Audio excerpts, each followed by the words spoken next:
अस्सलाम वालेकुम स्टूडेंट्स। आज का जो हमारा टॉपिक है वो है चैप्टर 2 का स्ट्रक्चरल ऑर्गेनाइजेशन ऑफ लाइफ, और इसमें हम इसकी सब हेडिंग है circulatory system of frog.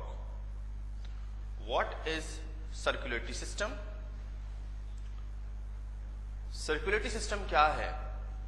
Actually जो भी blood circulation, actually circulatory system is composed of organs, and what is the main organ of the circulatory system? It is heart. What is heart? Heart is the main organ of the circulatory system. Frog lives a dual life. Frog जो है पानी में भी रहता है, जमीन पे भी रहता है, उसको एम्फीबियन कहते हैं। फ्रॉग को एम्फीबियन क्यों कहते हैं? क्योंकि ये अपने अंडे पानी में देता है, अपनी रिप्रोडक्शन पानी में करता है, इस वजह से इसको एम्फीबियन कहा जाता है।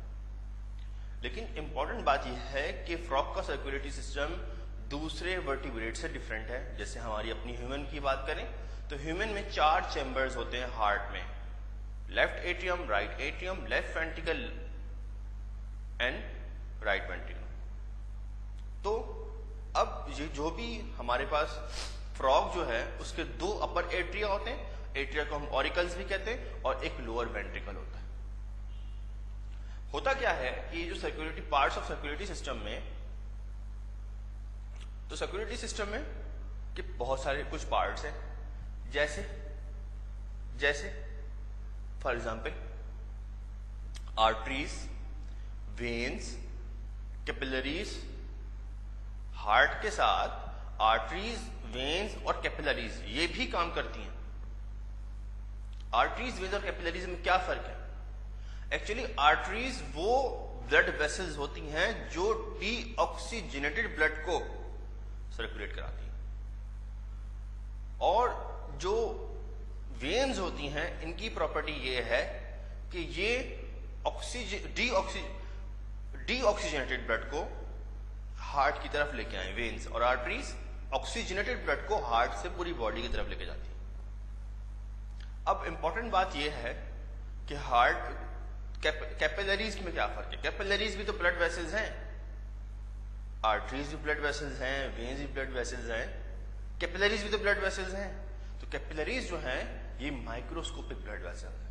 माइक्रोस्कोपिक का क्या मतलब है कि कोई चीज यूनिसेलुलर है, और कोई चीज यूनिसेलुलर है इसका मतलब यह है कि वो माइक्रोस्कोपिक है, वो नजर नहीं आती। तो आर्टरीज और वेन्स जो हैं ये कनेक्ट होती हैं by the help of capillaries, and capillaries are made up of which sales?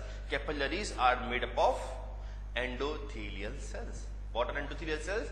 Endothelial cells are the specialised cells forming the capillaries, forming some part of the arteries, veins and the heart. So we were talking about the parts of the circulatory system. Now functions of circulatory system. किसी भी system का एक medium होता है। For example actually circulatory system एक transport system है। Transport का मतलब होता है कि एक जगह से किसी चीज को दूसरी जगह पे लेकर जाना।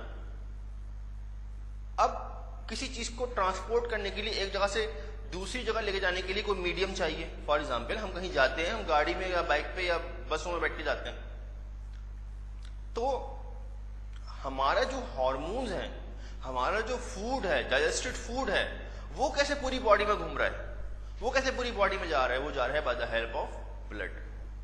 ब्लड क्या है? ब्लड एक कनेक्टिव टिश्यू है, फ्लूइड कनेक्टिव टिश्यू है। अगर हम ब्लड को देखें तो ब्लड के 2 कंपोनेंट्स होते हैं, समझ आए? एक होते हैं ब्लड का प्लाज्मा और एक होता है ब्लड के सेल्स। प्लाज्मा जो होता है 55% होता है, सेल्स जो होते हैं वो 45% होते हैं। 55% में से प्लाज्मा 90% वाटर होता है, और 45% में से 99% रेड ब्लड सेल्स हैं। सेल्स में 45% जो सेल्स जो है ब्लड का पार्ट है, ये 99% रेड ब्लड सेल्स हैं, और 55% में से 90% वाटर है, और 10% इसमें डाइजेस्टेड फूड, हार्मोन्स, एंजाइम्स, ये सारी चीजें मौजूद हैं। और मैं कल एंजाइम्स के बारे में बता चुका हूं कि एंजाइम्स क्या है, बायोलॉजिकल कैटलिस्ट है। कैटलिस्ट का क्या मतलब होता है, कोई भी एजेंट, कोई भी चीज, कोई भी केमिकल जो किसी भी केमिकल रिएक्शन को होने में मदद दे।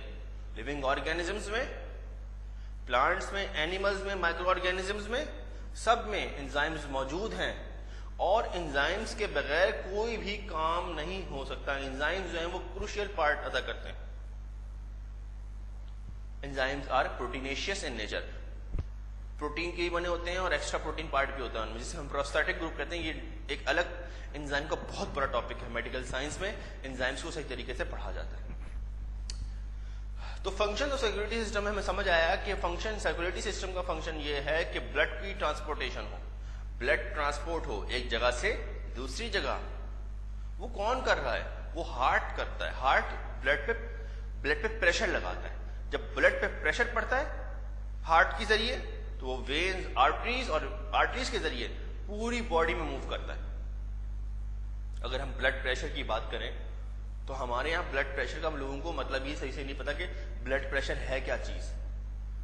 ब्लड प्रेशर क्या है, फॉर एग्जाम्पल हार्ट है हमारा, हार्ट के अंदर हमारे जो है वो ब्लड है और जब वेंट्रिकल्स कॉन्ट्रैक्ट करते हैं तो वेंट्रिकल्स से कॉन्ट्रैक्ट होने की वजह से, वेंट्रिकल्स जब कॉन्ट्रैक्ट करते हैं तो वेंट्रिकल्स जब प्रेशर लगाते हैं हार्ट पे तो ब्लड का वॉल्यूम आर्टरीज के जरिए बॉडी में जाता है।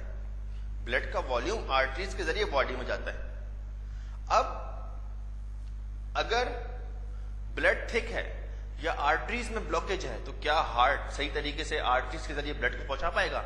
यानी उसको पहुंचाने, उसको काम तो करना है लेकिन उसको प्रेशर क्या लगाना पड़ेगा, ज्यादा प्रेशर लगाना पड़ेगा हार्ट को। यही वजह है, इसे कहते हैं ब्लड प्रेशर। ब्लड प्रेशर का अगर ब्लड प्रेशर नॉर्मल है तो नॉर्मल ब्लड प्रेशर कहते हैं। अगर ब्लड प्रेशर नॉर्मल से बढ़ जाए इसको हाइपरटेंशन कहते हैं, इसको हाई ब्लड प्रेशर कहते हैं, हाइपरटेंशन कहते हैं। और अगर ब्लड प्रेशर नॉर्मल से कम हो जाए तो इसको कहते हैं लो ब्लड प्रेशर। ठीक है, इंशाल्लाह आपका लेक्चर अब अगले पार्ट में आप देखिएगा।